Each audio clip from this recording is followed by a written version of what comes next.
গো, এতবার যে তুমি আমার বাবার বাড়িতে যাও, কোনোদিন তো দেখি না তোমাকে যে আমার বাবার পা ছুঁয়ে একটু প্রণাম করতে। তুমি তো একটা জামাই মানুষ, তুমি তো একটু পা ছুঁয়ে প্রণাম করে আশীর্বাদ নিতে পারো নাকি? হ্যাঁ গো, কথাটা তুমি ঠিকই বলেছো, কিন্তু কি জানো তো, কিছু কিছু জায়গায় না ওই পায়ে হাত দিয়ে সবাইকে প্রণাম করতে নেই, নয়তো অজান্তেই অনেক বড় পাপের ভাগীদার হতে হবে। মানে কি বলছো তুমি? মানে মানে শোনো তাহলে, কোনো জামাইকেই তার শ্বশুরের পায়ে হাত দিয়ে কখনো প্রণাম করতে নেই। কারণ কি জানো?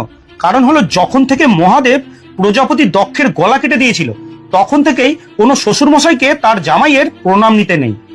2 নম্বর, ভাগ্নেকে কখনো তার মামাকে প্রণাম করতে নেই। কারণ কি জানো? যখন থেকে শ্রীকৃষ্ণ কংসের বধ করেছিলেন, তখন থেকে এই নিয়মটি চলে আসছে। 3 নম্বর, কুমারী মেয়েদের কাছ থেকে কখনোই প্রণাম নিতে নেই, কারণ কুমারী মেয়েরা দেবীর রূপ হয়ে থাকে।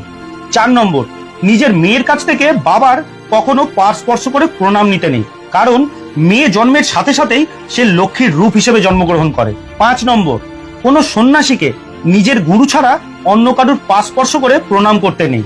6 নম্বর, ঘুমন্ত অবস্থায় থাকা কোনো ব্যক্তির পা স্পর্শ করে প্রণাম করতে নেই, কারণ ঘুমন্ত অবস্থায় কোনো মানুষের শরীর মৃতদেহের সমান হয়ে যায়। 7 নম্বর, মন্দিরের ভেতরে কখনোই পুরোহিতকে প্রণাম করতে নেই, কারণ এতে ভগবানকে অসম্মানিত করা হয়।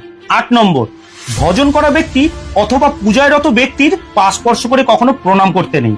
আর এই ভুলগুলো যদি মানুষ কখনো কোনোদিন করে থাকে, তাহলে আজকের পর থেকে এই ভুলগুলোকে অবশ্যই শুধরে নিতে হবে।